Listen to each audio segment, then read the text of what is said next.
Room number 5, जिसे constitution room कहा जाता है, कौमी असम्बली का second floor, speaker Ayaz Sadiq की सरबराही में ये मुज़ाकरात हुए हैं, जिसका एलामिया भी जारी कर दिया गया। बड़ी खूबसूरत दीदा ज़ेब हैंड राइटिंग थी जिसमें ये एलामिया लिखा गया था। डेफिनेटली ये इरफान सिद्दीकी साहब ने लिखा हुआ है। एलामिया पढ़ के देखने के बाद अंदाज़ा होता है कि मुस्बत पेशरफ्त हुई है। कमेटी की तश्कील जो है इतराफ़ में फरीक़ैन के, हाँ, चाहे वो PTI के लोग हों या नून लीग के हों, उसको देख करके कुछ तहफ़्फ़ुज़ात भी जहन में आते हैं, कुछ सवालात भी उठते हैं। और आज पहले दौर में 3 लोग सिर्फ शरीक थे पाकिस्तान तहरीक इंसाफ की जानिब से, असद कैसर साहब, अल्लामा राजा नासिर अब्बास और साहिबजादा हामिद रज़ा। बाकी 4 लोग क्यों शरीक ना हुए, ये खबर आपको दूंगा। और दूसरा, कुछ देर पहले हुकूमत ने भी अपनी मुज़ाकराती कमेटी में मज़ीद इजाफा किया। खालिद मक्सी साहब को शामिल किया बलोचिस्तान से, और जनाब एजाजुल हक साहब को ज़िया ली के उनको भी मुज़ाकराती कमेटी का हिस्सा बनाया गया है। 2 बड़ी अहम खबरें इस सिलसिले में, जहाँ मुस्बत पेशरफ्त भी हुई है, उम्मीद अफजा मुलाकात भी हुई है, वहाँ 2 अंदर की खबरें आपको देनी। एक बात तो ये कि जो बाकी 4 लोग थे पाकिस्तान तहरीक इंसाफ के, चाहे वो उमर अयूब साहब हों, सलमान अकरम राजा साहब हों, हामिद खान साहब हों या दीगर, वो आज शरीक नहीं हो पाए। कुछ खबरें आपने देखी होंगी कि शायद अली अमीन गंडापुर ने मुज़ाकराती कमेटी का हिस्सा बनने से इनकार किया। ये खबर दुरुस्त नहीं है मेरी इत्तलात के मुताबिक। ये अली अमीन गंडापुर साहब की आज काबीना इजलास था पेशावर में, वो उसमें शरीक थे। और जब मैं आपसे मुखातिब हूँ तो ये इस्लामाबाद पहुँच रहे हैं, क्योंकि मुज़ाकराती कमेटी से ये मिलेंगे आज जो लोग आज मुज़ाकराती अमल का हिस्सा बने। तो उनका तो काबीना इजलास था। उमर अयूब साहब के पेशावर हाई कोर्ट में कुछ केसेस थे, वहाँ से वो मुखातिब भी हुए।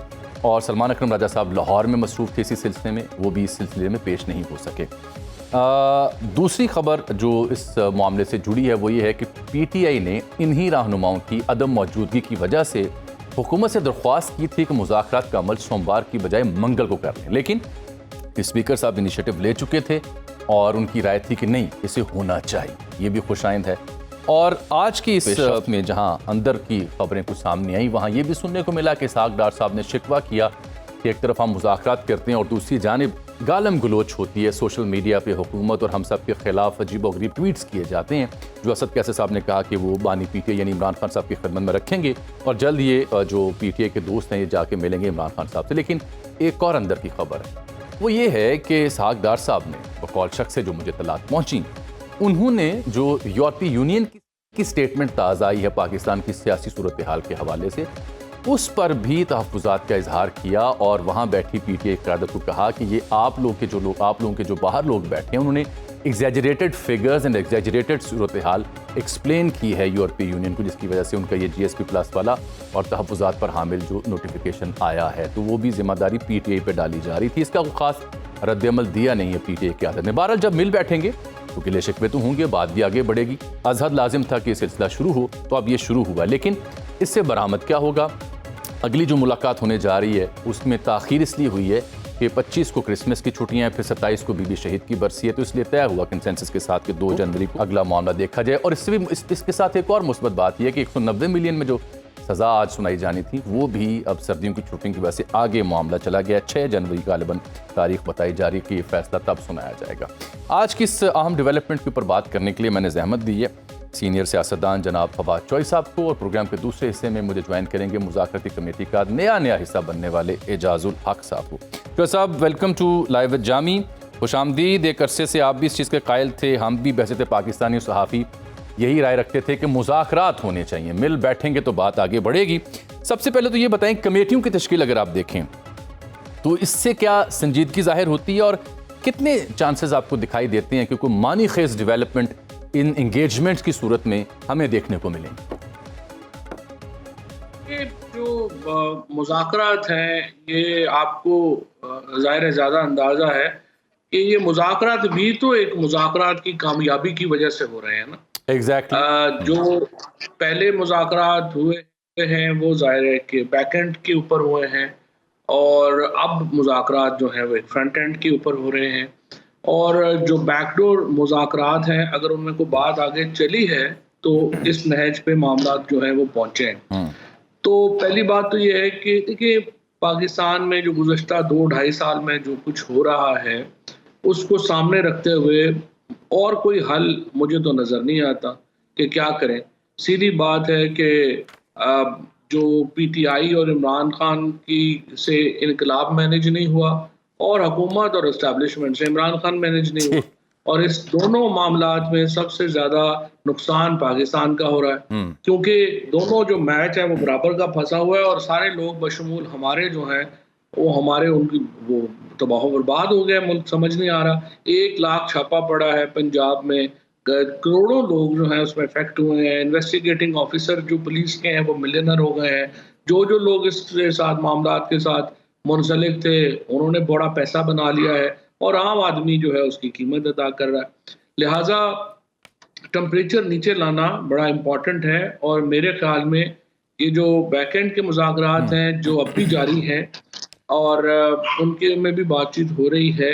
अगर एक आप ये कह रहे हैं कि बैकएंड पे पैरेलल मुज़ाकरात जारी हैं, एंगेजमेंट जारी है? बैकएंड के ऊपर एक पैरेलल एंगेजमेंट जो है वो जारी है और इसीलिए आप देखें ना कि 2 इम्पोर्टेंट लोग जो अभी इन मुज़ाकरात में शामिल नहीं हैं, वली अमीन गंडापुर और मोहसिन नकवी साहब हैं। हाँ। और उनकी एक मुलाकातें पहले भी जो हैं वो हो चुकी हैं। बिल्कुल। और लोग भी हैं शामिल ज़ाहिर है इसमें। तो अब देखते हैं कि वो मुज़ाकरात जो हैं वो क्या इसकी लिए प्रैक्टिकल सजेशन क्या लेके आते हैं, क्योंकि जामे इसमें प्रॉब्लम ये है कि देखिए ना, असल तो मतमा नज़र पीटीआई का तो यही है और होना चाहिए कि इमरान खान बाहर आए। हुकूमत समझती है कि अभी इमरान खान के बाहर आने का मतलब ये है कि उनकी हुकूमत का खात्मा, और उनकी हुकूमत के खात्मे के बाद इलेक्शन और फिर इमरान खान ही होंगे।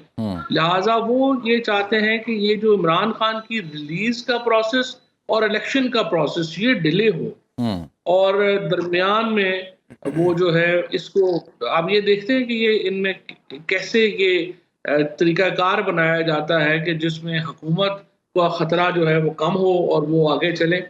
अब लेट्स सी।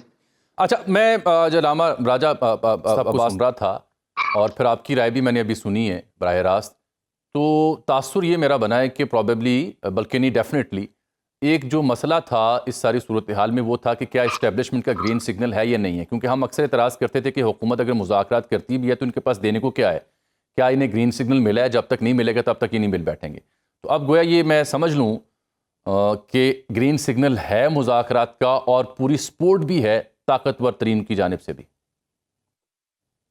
मुमकिन नहीं ना उसके बगैर, मतलब बयास सादिक साहब जो हैं उनकी अपनी पोजीशन तो आपने देख ली कि उनकी अपनी असम्बली में जो है वो रात को 10 लोगों को उठा के ले गए और वो एक ASI थाना सेक्रेटेरिएट का चेंज नहीं करवा सके। इस तरह से राणा सनाउल्लाह ने पूरी कोशिश कर ली कि जो कमेटी है वो खान साहब से मुलाकात के लिए जा सके, वो मुलाकात नहीं करवा सके। तो इस वक्त जो हालात हैं वो ज़ाहिर आपको भी पता है, मुझे भी पता है, तो ये मुज़ाकरात मुमकिन ही नहीं थे जब तक कि इनके ऊपर एस्टेब्लिशमेंट की नोट नहीं आती। I think it's a really good कि अगर एस्टेब्लिशमेंट की भी नोट आती है और हम इसमें आगे बढ़ते हैं, क्योंकि देखें इस वक्त सिचुएशन में अभी आपने तज़किरा किया GSP प्लस का, देखिए अमेरिकन प्रेशर और अब यूरोपियन प्रेशर जो है वो बढ़ता जा रहा है। पिछले दिनों यहाँ पे एक नहीं, आज तो जेरेमी कार्बिन का भी ट्वीट आ चुका है ना, वो जो माजी के लेबर के हुआ करते थे अपोजिशन लीडर। हाँ, लेकिन जेरेमी कार्बिन तो जो है वो थोड़े सारे आप समझे मुतनाज़े हैं, वो हमेशा दूसरी तरफ है, उनसे उनकी इम्पोर्टेंस तो ज़ाहिर है उनकी है क्योंकि वो बड़ी सेन वॉइस समझी जाते हैं।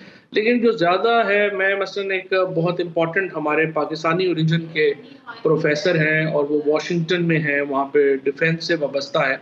वो पाकिस्तान आए हुए थे तो उनसे मेरी बात हो रही थी, तो उन्होंने कहा कि मैंने ये मशवरा दिया है पाकिस्तान में अपने जो एस्टेब्लिशमेंट है उनको कि देखिए अब पाकिस्तान के लिए बेहतर ये है कि अमेरिका जब आपको स्क्वीज करे तो बजाय इसके कि आप उस वक्त ये फैसले करें, आप अभी जो है वो आपस में ये फैसले कर लें, क्योंकि जब बाहर की कहने के ऊपर आप फैसले करते हैं तो फिर आपकी स्पेस कम हो जाती है, स्पेस भी कम हो जाती है, फिर लेना देना भी मुश्किल हो जाता है। ये ठीक कह रहे हैं और मेरा ख्याल है चोहे साहब के असर भी हुआ है।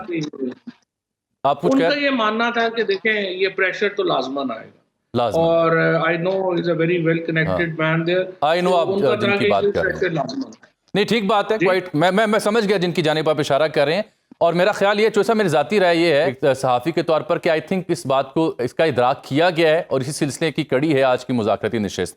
जो आप खान साहब का बीच में जिक्र रह गया, मेरी तो एक इत्तला आज ये भी है कि इसके बावजूद कि याद सादिक साहब ये कह रहे थे कि खान साहब तक रसाई का काम मेरे ज़िम्मे का नहीं है या मेरे पे स्केल का नहीं है, मेरी इत्तला ये है कि इसी अमल के दौरान खान साहब से मुलाकात की भी गारंटी दी गई है।